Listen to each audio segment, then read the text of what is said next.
ની આસપાસના તમામ વિસ્તારના જ્વેલરીની દુકાનવાળા, જ્વેલરીના શોરૂમવાળા, આંગળીયા પેઢીની ઓફિસીસ અને શોરૂમવાળા તમામ લોકોને અને જે નાની નોન બેન્કિંગ ફાઇનાન્શિયલ કંપનીના લોકો છે, જે લોકોની રેગ્યુલરલી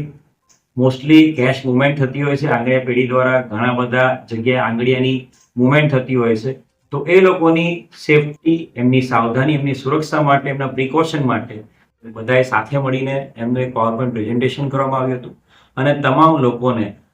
જે સેફટી અને સુરક્ષાના જે પ્રિકોશન્સ એમણે રાખવા જોઈએ, સીસીટીવી કેમેરાથી માંડીને અન્ય તમામ સેફટી અને પ્રિકોશન એમની સાથે કામ કરતા તમામ લોકોના આઈડી પ્રૂફ, આધાર કાર્ડ અને એનું વેરિફિકેશન પોલીસ કરાવવું જોઈએ. આવા અલગ અલગ મુદ્દાઓ પર ડિટેલ્ડ એમની સાથે એક મિટિંગ અને સંવાદનું આયોજન કરવામાં આવ્યું હતું. આની સાથે સાથે આગામી સમયમાં જે લોકસભા 2024 ચૂંટણીનું આયોજન થવાનું છે, એ અનુસંધાને પણ